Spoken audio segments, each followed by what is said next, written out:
What's going on, guys? It's Brandon back here again today for another BFR. Today we have Game 6, the home opener versus the Vegas Golden Knights. I'm wearing my Vegas Reverse Retro 1. I got William Karlsson on the back of this one. See the 71 back there. And this game, for going up against the defending Stanley Cup champions, my two favorite teams. The Hawks are lucky they got 3 goals out of this one. And Vegas goes to 6-0. The Hawks go to 2-4. The Hawks lose 5-3. The shots were 24-24. Hits were 21-16 Vegas. Faceoffs 34-25 Vegas. Power plays once again killing the Hawks. Chicago goes 1 for 5. Vegas goes 2 for 5. So the penalty kill also failed them. So not a good recipe. There was a Rocky tribute before the game. Of course, they did all the player introductions and the place went nuts. And of course, my fantasy football got to do that. Every single video, I swear, it never fails. But they had the Rocky tribute. Kurashev and Blackwell were in attendance. They have been injured since the start of the season, so they haven't started the season yet.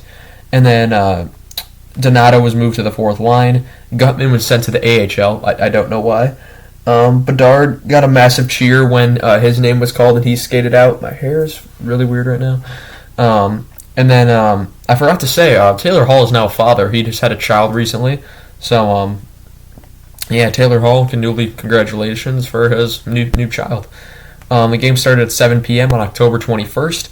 Soderblom saved 19 out of 24. Hill saved 21 out of 24. Let's go to the first period, where, early on, 18:35, it's a Vegas penalty to Kolesar for too many men. 5 seconds later, at 18:30, it's a Chicago snipe power play goal in the home opener. First shot on goal in the United Center. Connor Bedard, second of the season from Taylor Hall to make it 1-0. It blew the roof off. The entire United Center exploded. The fans were so loud after that. 17:47, though, Chicago penalty to Reichel, who is now the only Blackhawks player to not have a point, I believe. Or at least forward. I think, yeah. For a high sticking. And at 15:55, it's a Vegas power play backhand goal from William Karlsson. We got the 71. His second of the season from Cotter and Korczak. I don't know. He's a new player on Vegas. Makes it 1-1. 13:46, Chicago penalty to Radish for cross-checking, which would be killed. It was a very balanced, not much to start, and not much to say really throughout the whole game. It was kind of a back and forth normal game, as normal as a game can get. When you picture hockey, this is kind of like what I pictured. 3:51, Chicago penalty to Dickinson for tripping, which would be killed. But at 2:20, it's a Vegas penalty to Karlsson for tripping, which would be killed. So it was 4-on-4 for 31 seconds. Power play for 1:29 then for Chicago. And with 9 seconds left in the period, Chicago penalty to Radish for high sticking, which would be killed. And then the remainder, 1 minute and 51 seconds, would carry over into the second, which would be killed off. Go to the second period now. We're at 12:30. It's a Vegas sneak-through goal. Jonathan Marchessault, one of my other jerseys, got him on the back. Conn Smythe winner. Third of the season already from Eichel and Theodore, make it 2-1. Vegas had too many men on the ice. That was uncalled, but then Donato hits the post, and then at 11:10, it's a Chicago deflection goal. Reese Johnson responds a minute and 20 seconds later. First of the season from Murphy and Donato to make it 2-2. 4:25 then, it's a Vegas penalty to Cotter for interference, which would be killed. And we go to the third.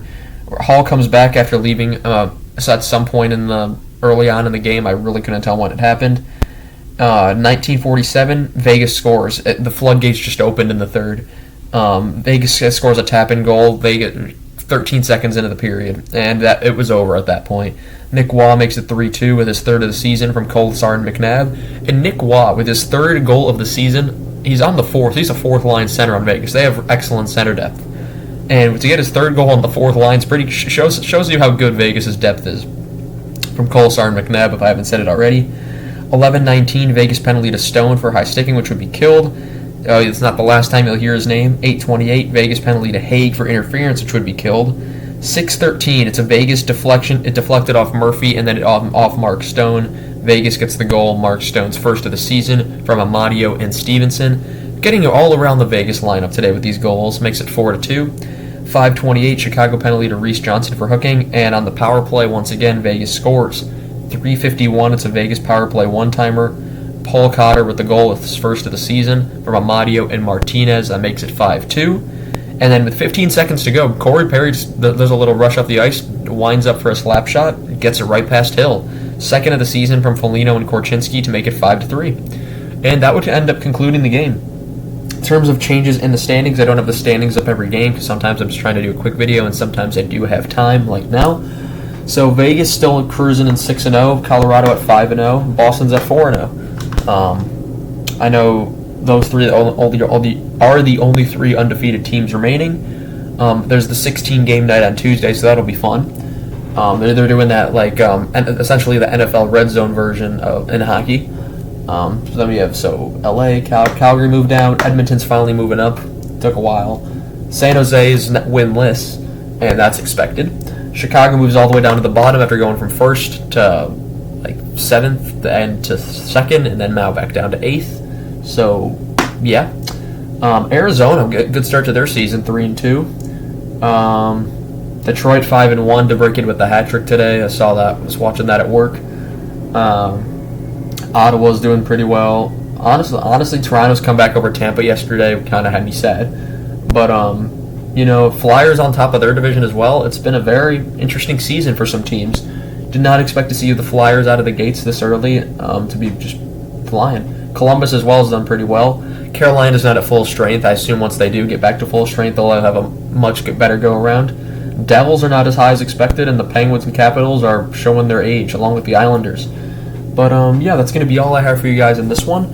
For the first home game of the season, Hawks are 0-1 at home and 2-3 on the road.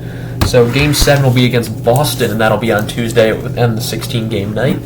Until then, that's all I have for you guys in this one. I want to thank you guys so much for watching, and I shall see you guys in the next one. Leave your thoughts down below. Have a good night.